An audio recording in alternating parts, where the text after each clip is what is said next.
Okay, this is section 2 of the buyer meeting. The first section, of course, is finding out what type of home you want to buy. The second section is going to be walking you through the process. So we're going to role play that right now. Okay, Ryan, so I think that we're on the same page as far as the house that you're looking for. We have a couple different areas, and I think what's going to happen really is we're going to start searching. We'll tour some homes. The more homes that we see, the goal is to really narrow down what you're looking for. So you're looking for houses in Culver City and Santa Monica. I think what I really want you to do is get to the point where you say, Richard, we just want to be in Santa Monica, or we just want to be in Culver City. And the more that you can narrow your search, the better. Once you have your search narrowed, it means you're ready to start writing offers. Does that sound about right? That sounds right. Great. So once you're ready to start writing offers, and just so you know, the typical timeline for that, it could be anywhere from a couple showings to several showings. I would say within a few weeks, most people figure out what they want and are ready to start writing offers, if not sooner. Sound good? I'm not in a rush.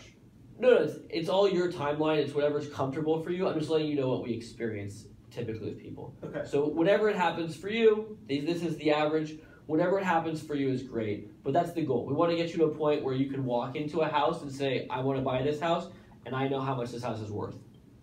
Give you a quick story. When I bought my house, my wife and I have been looking for a little bit. We walked into a house at 11 o'clock on the first Tuesday brokers open. We loved the house, and we went right back to my office and wrote an offer on it. So we had an offer in probably before the first brokers open was even over. That's where you should be at, and that's the level of competition that you're going to face in writing offers. Have you heard about multiple offers? No, tell me about that. Okay, so there's a lot of homes on the market, and some take a long time to sell. Most homes right now, anything that we're going to look at, a desirable home, a home that's priced really well, a home with some really redeeming, unique characteristic, that's going to appeal to a wide base of buyers. And what's going to happen is that those buyers there'll be multiple buyers looking to buy the same property. So while a third or half the homes may sit on the market for a while, the really hot, desirable homes will get several offers in the first few days or first week of being on the market. So we need to be competitive with that. When you work with me, we have several great strategies to help you get those properties. Now, I don't have any stats to prove that because they don't really track anything, but you can tell from the number of buyers we represented last year that we're helping people buy homes.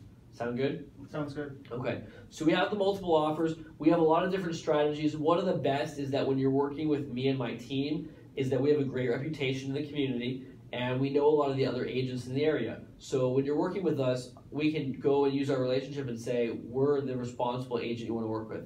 The other agent, if they have 5 offers, they're getting paid and closing a deal, right? They want to know that they're not going to have to do extra work. So when they work with us, they know they're getting a smooth transaction and a professional agent on the other side. Sound good? Sounds great. Perfect. Okay, so we're going to write the offers. It may be, unfortunately, that you have to write a few offers to get a house, and that's okay.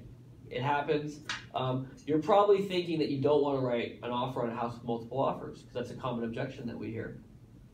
Is that a common objection that you're going to use right now for this training video? I don't want to get into a bidding war. Okay, we hear that a lot, actually. I even myself first thought that when I started the business. The reality is that if you're bidding on a home that no one else is bidding on, what does that say about its resale value?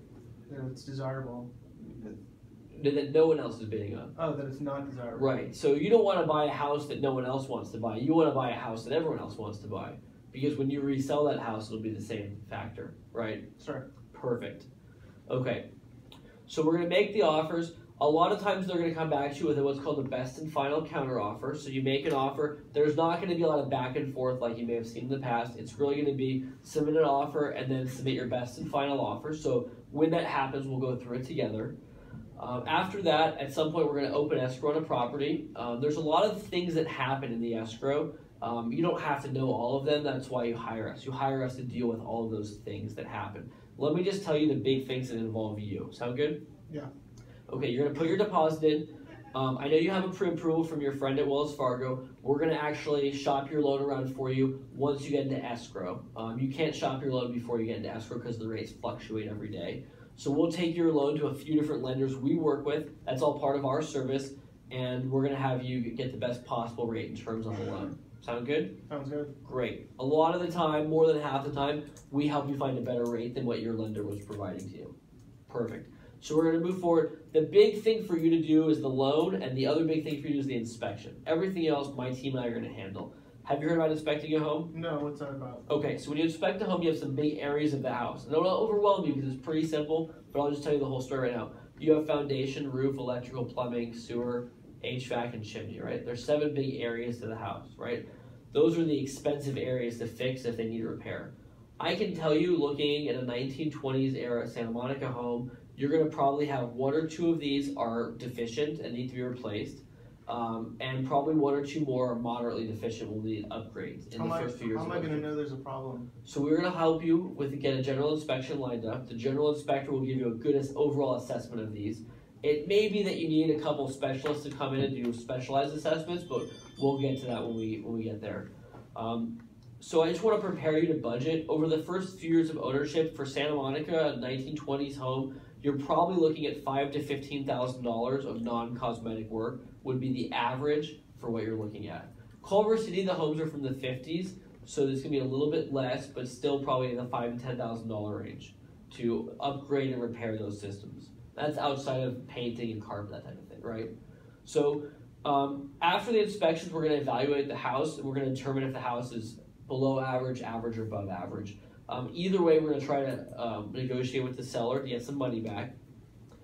If we get money back, great, and if not, then we have to make a decision about whether or not the house is below average. We want to know basically if we think that we can find a better house out there with a better inspection. Does that make sense? Makes sense. If we don't think that we can, then we're going to move forward and buy the house. And if we think that we can, then we might cancel the escrow and find another house. And like I told you in the offer process, that there's no obligation on your end, so you can cancel escrow. That's why we're very aggressive with offers, Ryan, because you can cancel the escrow anytime. Sound good?